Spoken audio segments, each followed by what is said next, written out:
LARPing stands for live action role playing. It's basically a way for people to escape reality. And it is essentially consists of four main things. A character, which is your alternate persona. Mine would happen to be Canis Ironblood of the Wetlands. A group, which typically consists of a bunch of people who all have their own personas. A system, usually a system of magic and a system of combat. Everyone loves the idea of being a fantasy character or a medieval character. I mean, people love the Renaissance Fair and stuff. What it is to us is it's a chance to come out and have a good time with like-minded individuals and do things that we like to do. We throw spell balls, we swing foam swords, we point and shout, and spells happen. It's all in good fun. We get together as this, do it as a hobby. For some of us, they take it as a way of life. It's how friends get together, hang out. Nothing releases pent-up aggression like hitting your best friend. We are Amtgard. We are a multinational LARPing organization. We happen to play in the Kingdom of the Wetlands. The Wetlands is actually just South Texas. Each kingdom is further broken up into smaller parks. This is our park in Huntsville. It's called the Shire of Hallow.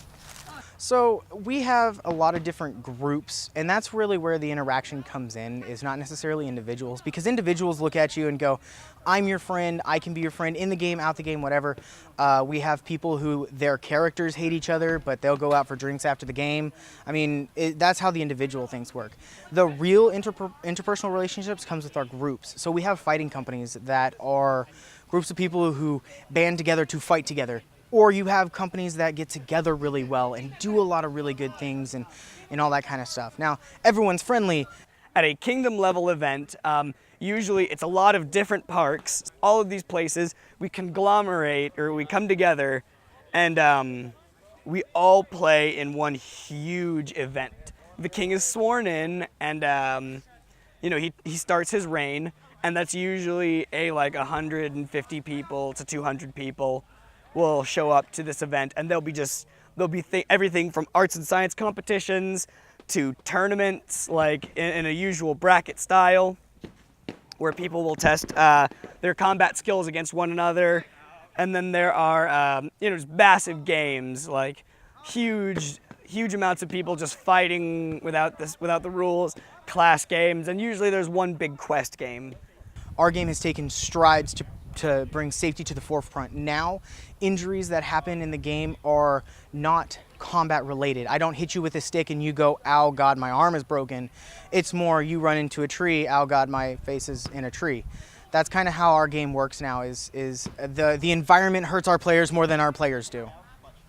We do have waivers, which are basically, we have legal binding documents saying that, hey, we're going to be hitting each other with foam sticks.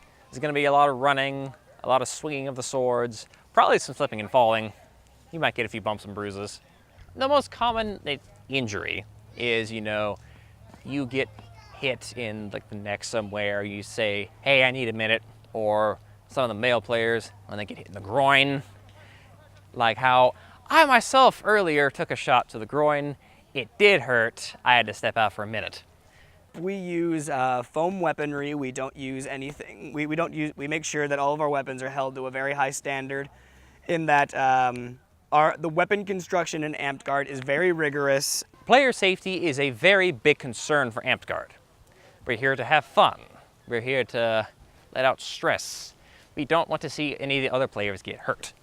This park is Hallow. It's your local Huntsville park. If you get a chance, come out and visit them. There are a lot of really good guys. We are, make no bones about it, we are a family. We are friends who came together, who found out about this, and through the ancient art of combat, have since become a brotherhood, a family.